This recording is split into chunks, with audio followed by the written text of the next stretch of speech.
Okay, just a few tips for people fitting the rear view camera to the online Apple system that you can buy for a Ford Focus. This is a Ford Focus, this is a 2012. It's probably registered in 2011, but it is a 2012 Mark III. So the cables come in through the back there. You saw where I actually placed that. That panel actually comes off with bolts that are in this section here. You can see the holes here with the bolts in. So take those off, that entire panel comes off. It has got some sticky pads either end, don't worry about that, they're more for vibration than anything else. And then you manage to get the cables through there. I did take a little nick out of the back of it towards the thing. That's why the camera is set so far back, so that the cable could actually go there instead of drilling a hole through that and forcing the cable through. Because as you can see, the cables that you've actually got to get through are quite big. They're actually RCA connections and typical 12-volt power connections. So took the wires down here and into this section here. So all this black panel, just unscrew the handles and you know, sort of pop off the plastic panel. These panels here will actually pop off as well. So these cables have gone through down to here into these rubber flanges here.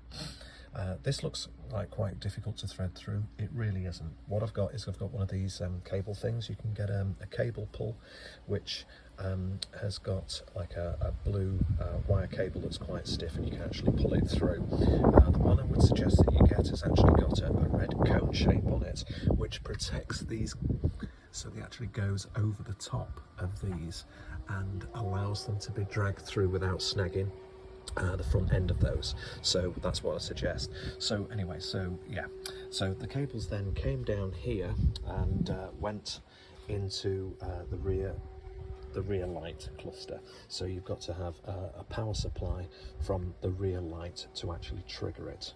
Do remember, I've yet to do that. I'm going to show a follow-on from this, but this cable here, do remember you've got to connect it to the power supply cable there, the red one. So you take a red one and a black one. Also, round about here, there's a good earth point for that, instead of actually trying to disconnect the earth point on the rear light. Disconnecting the earth point on the rear lights can be really problematical.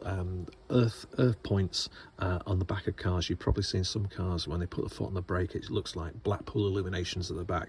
For those of you not in the States, it looks like Las Vegas on a busy night. So what we've actually got is an earth point here, which works really very well. So that's what I've tied it into. So that needs to be connected to that. Don't forget to connect that to that. That's really very important, as we'll find later on when I actually put the rest of it in. Now, lots of people are complaining that this 5-meter length of cable isn't enough. It's not, if you're going to do it and take it down the inside of the car and down the footwells.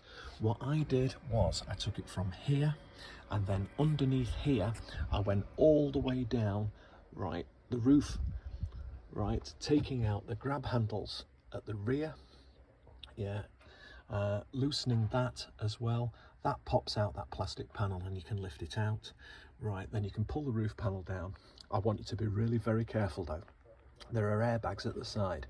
Airbags are a bit tougher than most people think, because obviously they're not meant to go off until you actually have a serious impact, and an impact from the side. But do be very careful, don't force it through, make sure that you've got a nice clean sweep. But it is possible to get one of those cable pullers to go all the way down the roof lining, yeah. And then I went down the front area here, so down the front here, took off the sun visor, and sorry about the camera movements, but took off that handle and took it down here. Now, when this is off, you can actually see there's a gap, and you will be tempted, I promise you, to try and force the cable through there, because it looks like you're going to be able to do it. Don't try that. What you've got to do, actually wipe that, what you've actually got to do is remove this panel. It pops off, so you lever it with a screwdriver, it pops off. There's a huge gap there to actually get the cable through. I'm telling you now, no amount of faffing around is going to actually get that RCA cable through that gap, it just won't do it, because it's got to double back on itself and go through a hole there. And then that 5-meter cable, yeah, still has enough cable to actually go through there, and you can see that there is loads of cable left there, loads of cable.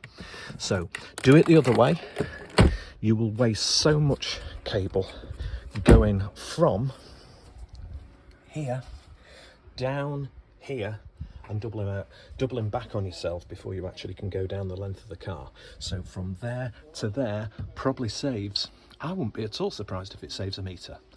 Okay, so that's my first tip. I'm going to put in the rest of it a little bit later. It's drizzling at the moment. I think I might leave it until it dries off a bit. Anyway, oops, windy pops. See you soon.